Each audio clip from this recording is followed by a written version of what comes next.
This is Carolina Business Review.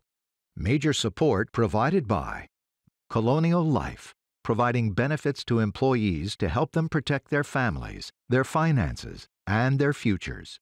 High Point University, the premier life skills university focused on preparing students for the world as it is going to be. Sunoco, a global manufacturer of consumer and industrial packaging products and services, with more than 300 operations in 35 countries. It is hard to remember a time when there seemingly was such a fever pitch around things like the economy, social concerns, personal balance sheets, housing, healthcare, health, but also this year's debate, 2024, and passion in presidential politics will most likely dominate.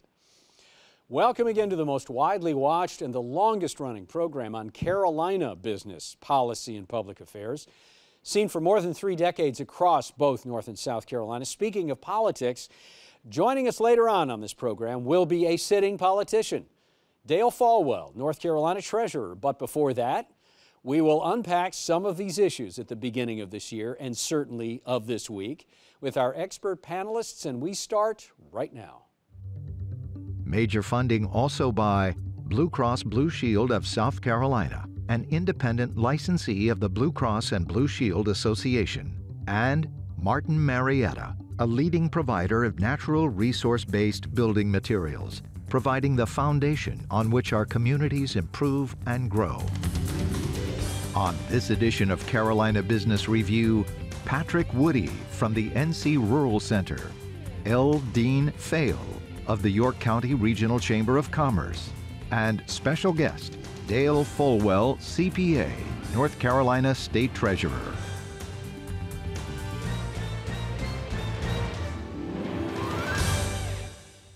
Can we still say Happy New Year? Happy New Year. Welcome to the program. Great. Same to you. Glad to see you both. Welcome. Thank you. Patrick, we'll start with you. So here we are, beginning of the year. General Assembly in North Carolina getting ready to restart, probably another bruising year, no doubt, presidential politics on top of it. A couple of questions, Patrick. What would you like to see be a priority? What do you think there's going to be as priorities? Well, certainly I think there's a lot of issues that are top of mind, and we don't face many easy issues. These are pretty complex, large-scale issues. But certainly, you know, as I talk to my colleagues and my counterparts, as I think about our work in the rural parts of North Carolina, workforce development comes right to the top of the agenda every time, and that's really at all levels, all the way from from child care and preschool age children, all the way up to adult level education. And I think workforce development will be high on the agenda.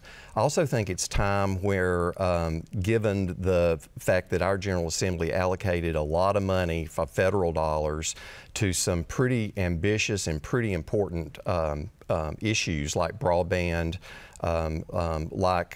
health, and a number of other areas, water and sewer infrastructure, which also means a lot to us, transportation, housing. They're going to be monitoring how those funds are rolling out and seeing if any adjustments need to be made, because there's a time limit on the use of those funds. Priorities for the State House in South Carolina. What do you think? First one, same thing, workforce development. Like, you know, last year the state implemented the Department of Employment or Workforce Development with Director Floyd spearheading that. You know, this year will be kind of year 2 of that effort. You know, what barriers do we need to break down? How do we address more affordable workforce-aligned housing issues? You know, affordable and attainable child care. You know, we have a real challenge in South Carolina with enough child care. But those barriers that are preventing workers from getting back into the workforce, being able to improve that labor participation rate, those are top priorities in South Carolina. You know, what somebody once said, and you're kind of being flippant about it, but I think there's a large truth, and I'm assuming you're both going to describe this in a similar way, and that is workforce development. None of these things would be a problem if we could figure out transportation and fix transportation, getting people in and out of urban cores, around, not just around urban cores, Patrick, but also rural. Dean, I want to start with you and stay with you for just a second, because Pennies for Progress in South Carolina has been wildly successful, at least for York County. Absolutely. And for the state. Pennies for Progress represents a simple but as has it been an easy way to raise funds for rapid growth in roads? Well, the rapid growth caused us in York County specifically to need that extra penny to maintain our roads, expand our roads. Has it been easy? No, you know, voters are apprehensive about voting an additional tax on themselves. You know, in this case, we saw a real avenue to, with all the travelers and traffic coming into South Carolina, you know, here's a way to get others to participate because it's a penny on sales tax. And it's really been phenomenal.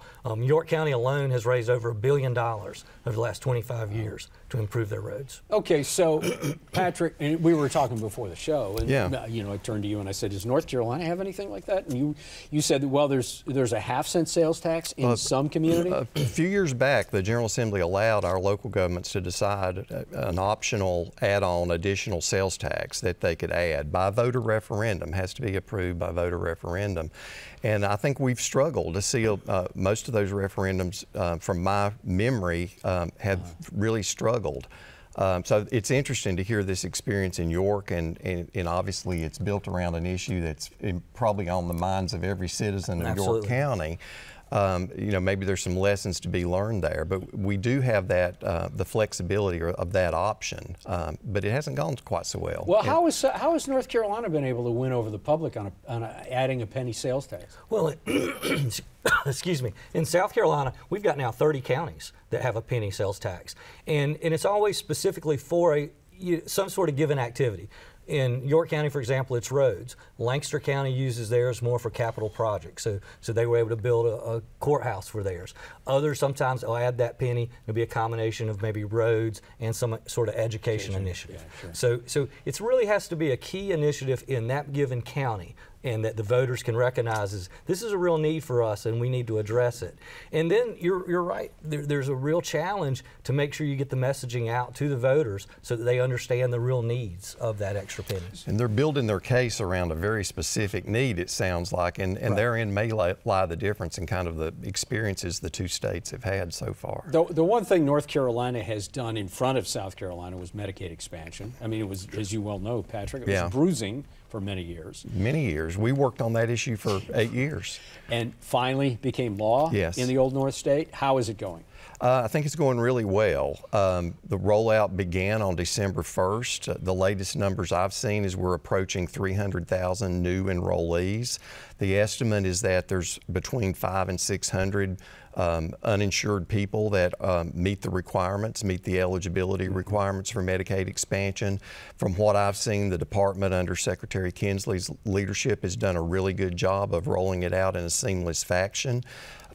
We have an ability to look at the data and see how's it going county by county. We have some data that tells us how many eligible people there are by county, and we can see where are they signing up, where are they not, where do we need to direct resources to in order to get them signed up. And we certainly are paying attention to that at the Rural Center. That 600,000 uninsured are disproportionately rural citizens. This will be a huge shot in the arm to the economy. It should help attract more providers, but our healthcare workforce challenges were already daunting. They remain daunting. In some ways, Medicaid expansion will the attention has got to focus from shift from Medicaid expansion to really focusing on getting that healthcare workforce growing and headed in the right direction. Dean, does this embolden South Carolina lawmakers to really look at this and expand it and actually make it law? It must. I mean, we are behind on this effort. North Carolina has really shown that this works. We're leaving dollars on the table. We're not insuring folks in a way that we need to in South Carolina. And the Medicaid expansion is a real tool that we've been missing out on. I think the appetite is there now. I think, you know, South Carolina legislative body is looking at things in a way that's more broad-based than once maybe. And so I think that'll be a real topic of conversation this year. All right, thank you guys. Stay with us. Before we go to our guest, coming up on this program, I want to promote a couple programs in the first quarter of this year that are going to be important. The first one is our Insiders program. This is always fun when you get a view from the inside from insiders. And those insiders include people like Susie Shannon from the South Carolina Council of Competitiveness. Also, I'm sorry, Sarah Fawcett. I always want to say Farrah Fawcett, but Sarah Fawcett is the head of the United Way in the Midlands. She's always a good sport about that. Chris Chung from the Economic Development Partnership of North Carolina, and Don Thompson from the Diversity Movement. It is always a compelling thing. And then also Secretary Harry Lightsey from the South Carolina Department of Commerce will also be a guest on our upcoming show. Our special guest now has been an elected official for at least 3 decades, but you could describe him as anything but a typical politician, self-described as a, and I hope I get this right, because he'll probably correct me, social conservative. He is now responsible for the Tar Heel State's finances at some of the highest levels. Joining us again is the North Carolina State Treasurer and candidate for governor of North Carolina, Dale Folwell. Your Honor, welcome to the program. Well, thank you for having me. Was that accurate, social conservative? It's accurate that I'm known as someone who attacks problems and not people, which is what we need more of in our society these days. Your Honor, let's talk about not just the credit rating of North Carolina, but the idea that North Carolina for a long time has been fiscally conservative, AAA rating, et cetera, one of the largest pension funds, not just in the country, but on the globe. When you look at some of the larger economic issues in the U.S. and certainly historic levels of U.S. debt, does that concern you, and how do you think about positioning North Carolina to protect from any kind of whipsaw in those kind of debt markets? Well, my comment will be a little bit like a country music song, so I'm going to build you up, then I'll burn you down. The build-up is that the lapel pin I'm wearing, NC, stands for Nothing Compares. I wouldn't trade places with any other state treasurer in the United States based on some mathematical examples I'm getting ready to give you. Maintain the AAA bond rating. Retiring 0% of the state debt over an 8-year period of time. Governor DeSantis brags about 20%. We're on the path of retiring 60%. Eliminating the corporate income tax. The personal income tax has been cut in half over the last 12 years. These are the reasons why North Carolina just didn't jump up on the table as #1 for business outlook and business activity. It's been a long process of strategy and discipline that have put us in this position. Unfortunately, we're facing a tremendous threat in North Carolina and across the country. That threat is our federal government. Warren Buffett told all of us 38 years ago, it's hard to be as smart as your dumbest competitor. When we are saving billions and billions of dollars, balancing our budget, building surpluses, establishing rainy day funds, making the investments in broadband across North Carolina, when your dumbest competitor is the federal government, who is raising the price of everything on everybody, it's about 1/3 of everything we've saved at the state treasurer's office has been wiped out with the increased cost of light bulbs and electricity and paper towels. Our national debt situation is the single biggest national security issue of my lifetime. The amount of interest paid on the debt this year is going to exceed the military budget. So whether any of the governors across the United States, if we're actually going to be the states of the union instead of the state of the union, the governors are going to have to figure out how to save our country, because Washington, D.C. is addicted to money, and they need to be about the business of balancing their budget, sending a signal to the bond market, and start to retire $34 trillion worth of national debt. You think it's a crisis? Yes, it's a crisis because there's no indication that anybody's doing anything different. The reason your viewers are so exhausted about this is that they thought they knew who they were voting for, but the people they're voting for are not taking care of the problem. You know, it's not enough just to be on this great panel and talk about issues. Eventually somebody has to fix them. This is a serious issue for North Carolinians and for our country. Patrick? Treasurer Folwell, it's a pleasure to be with you. I want to give you a chance to talk a little bit about what I think is one of the real unsung heroes of state government, and that's the Local Government Commission. Right. And I find as I talk about the importance of it to our rural communities and our rural local governments, that a lot of people don't know that such a thing exists, and it's been around a long time. You directly oversee it. It's part of your responsibility as our state treasurer. I'd love to get your perspective on the LGC, its work over time, its importance today, and particularly its importance when it comes to maintaining the fiscal health of particularly our smaller, more rural local governments. Sure. The Local Government Commission was founded nearly 8 decades ago on the back of the bankruptcy of Asheville, North Carolina, after the Depression. We're very proud of the people of the Local Government Commission. And we oversee the issuance of debt by over 1,200 entities, 100 counties, 548 cities, water and sewer districts, airport authorities, universities, and hospitals. All we're really looking for at the Local Government Commission is competence, good government, transparency, lack of conflicts of interest, and audits. That's a very important function. Yeah. We're very proud of the people at the Local Government Commission, but it's important to realize when you have a job at like the state treasurer of North Carolina, you wear all these hats.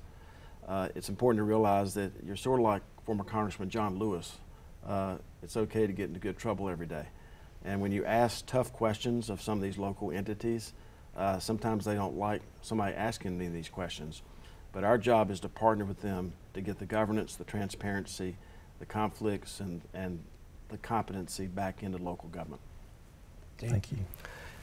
Secretary Folwell, go back to a minute to a comment you made, you know, facing the crisis with the national debt.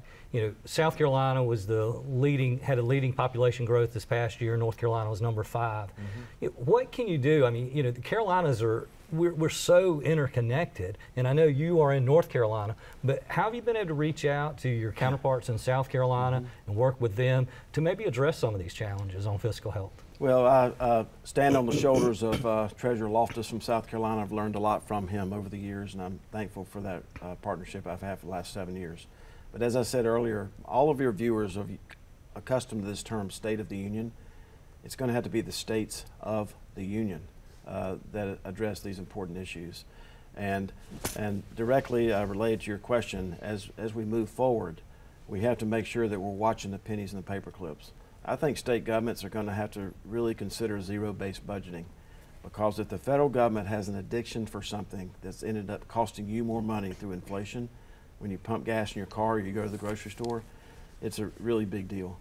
And secondly, I think the states are going to have to create a separate set of financial statements to figure out just how dependent they are on this federal government, who cannot curb its appetite or addiction for money, to see how vulnerable these states are on this funding that was promised but may not come. You know, you're running for governor. Are you, and this is not meant to be dismissive, are you trying to leverage your fiscal responsibility and and quite frankly a good reputation you've made in the state, even before being treasurer as well, into the highest office in North Carolina? And what does it take to win that office? Well, what I'm trying to do is just take advantage of what God gave me. I'm not the IQ person in this race. I'm not the richest or the tallest or the most hateful or the loudest. But I'm the person who has a reputation of seeing what needs to be seen, being humble enough to listen for what needs to be heard, and have the courage, not the rage. It's funny that rage is inside the word courage. To have the courage to act on what needs to be done. And there's so much that needs to be done at DMV, at DOT, at DHHS, at the Board of Elections. All of these are cabinet level positions that report back to the governor of North Carolina. And my reputation is to attack problems and not attack people. And going back to your opening comment, we've lost sight of the meaning of words. The root word of governor is to govern. It's a verb. The root word of conservative is to conserve. It's a verb. The root word of liberal is to liberate, to set economically free, as I've had the opportunity to do as a former motorcycle mechanic and garbage collector who ultimately took classes at Winston-Salem State and UNCG. So if we could just get back to the root words of what these words mean, I think we got a real shot at actually solving these problems. The challenge is that we have conflict entrepreneurs in our country, people who are making hundreds of millions of dollars on keeping this country divided. We can no longer do that. And if you're conservative, you have the responsibility of explaining conservatism without offending people. There may be people in this studio, when they get that last bit of toothpaste, they take a pair of scissors and they cut the tube in two. There may be people in the studio, when that bar of soap gets real thin, they just put it on top of the new bar of soap. Don't raise your hand. That's what conservatism is, or turning your spigot off when you brush your teeth. Every single person in both these states is conservative in some way, shape, or form. And we have a responsibility as public servants of explaining really what conservatism is without offending people. The party that I joined nearly 50 years ago was based on conservatism, common sense, courtesy. Let's get these other three right: humility, humanity, and ethics. Mm-hmm. That's the party that I joined nearly 50 years ago. Patrick? So you're one of the few people, not a whole lot of people, that have been able to, I mean, you've been in public service for going on 30 years now in different roles, twice statewide elected office. There's not a nook or cranny of this state that you haven't been in and haven't experienced and don't understand the great diversity that makes North Carolina, North Carolina. Mm-hmm. Talk a little bit about, if you're successful in your race for governor, do you have a particular vision or things you'd like to see happen for the smaller places that make up our state? I was asked by a national newspaper the other day, what's the first thing we're going to do? I said, we're going to hire people who will answer the telephones. No one calls the state government to book a cruise. They call the state government because they have an issue and they need something resolved. If you work at state government and you cannot answer your telephone, then that means you're not hearing from your customer. That means you can't solve their problem. Secondly, and I carry this map around all the time, just to remind everyone that the state border doesn't end at Charlotte and Raleigh. There are people who live out here who could literally, as you know, Patrick, drive to Tallahassee, Florida, quicker than they can Raleigh, North Carolina. That's how big this state is. The second reason I carry this map around, whether it's South Carolina or North Carolina, is Hayek, the famous Austrian economist, taught us that money does not know where the border is. Money will go where it's invited and stay where it's welcome. So when we were in lockdown mode and people, with all this population on the border of other states, and people could drive 7 miles and get a hamburger and a haircut in York, South Carolina, they're going to drive 7 miles and get a hamburger and a haircut. My point is that understanding that the state border does not end in Charlotte and does not end in Raleigh, and there are tremendous needs west of Charlotte, tremendous needs east of Raleigh, and there are actually tremendous needs in the urban districts. We need to find a way to meet our transportation needs without putting a toll on people. I don't think I could have ever attended college if I had had to drive on a toll road to work my 3 jobs and take classes at Winston-Salem State and UNCG. So meeting these transportation needs, thinking outside the box, inside the box, using both sides of the box, but more importantly, having the courage to ask the right questions. That's what it's going to take to get us beyond this situation and to be able to protect and defend ourselves against the federal government's addiction for money. We have less than 3 minutes. Question. Quick question. Affordable income aligned housing. In Catawba County just a couple of weeks ago, they're facing that challenge. Many counties in the South Carolina facing it. How do we address that? Well, you can't unpack that in 3 minutes in using a criticism, but it's an important issue.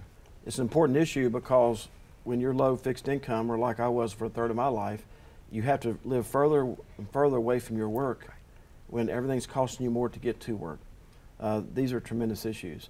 And it's all also locked into our employment crisis. Right. We have an employment crisis at the Mecklenburg County Jail. We have an employment crisis at the state government. You have an employment crisis in York, South Carolina. I'm a Quaker, and one of the roots of the Quakers is to be fair and just. And when you have conversations in circles, not looking at the back of people's heads. And so we need to have a conversation about this very important issue. But we also need to understand that there are so many things, even within our tax code, that's making our employment crisis even worse. The state of North Carolina, you can only deduct $5,000 out of your flexible spending account for child care. It costs $17,000 to keep a kid in child care in Wake County this year.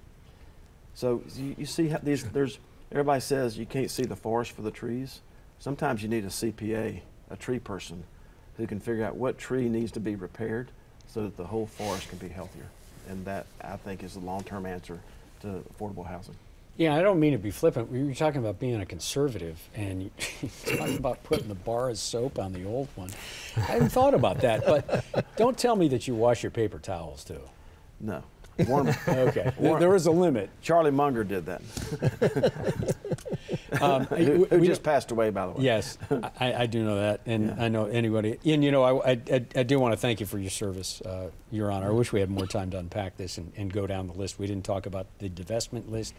We didn't talk about local government commission nearly enough, but thank you for your service to this point. Or higher prescription drug costs, which maybe we can talk about that at some point in the future. Weight loss drugs and the impact on it. Yeah, thank you. But thanks for being on the program. Thank you, and Happy New Year. And all of our resolutions should be let's come together as a society, and let's really attack the problems that we're all facing. Thank you. I hope you get a chance to do that. Dean, nice to see you. Thanks for making it. Great. Glad to be here. Yeah, thank you. Always nice to see you, Patrick. Thank you, Chris. Great Good luck to be you here. going back. Thank you. Thank you for watching our program. If you have any questions or comments or would like to watch past programming, go to carolinabusinessreview.org. Very neat and short to type in. I'm kidding, of course, but carolinabusinessreview.org. Thank you so much. Happy New Year. Until next week, I'm Chris Woodie. Good night. Gratefully acknowledging support by Martin Marietta, Blue Cross Blue Shield of South Carolina, Sunoco, High Point University, Colonial Life, and by viewers like you. Thank you. For more information, visit carolinabusinessreview.org.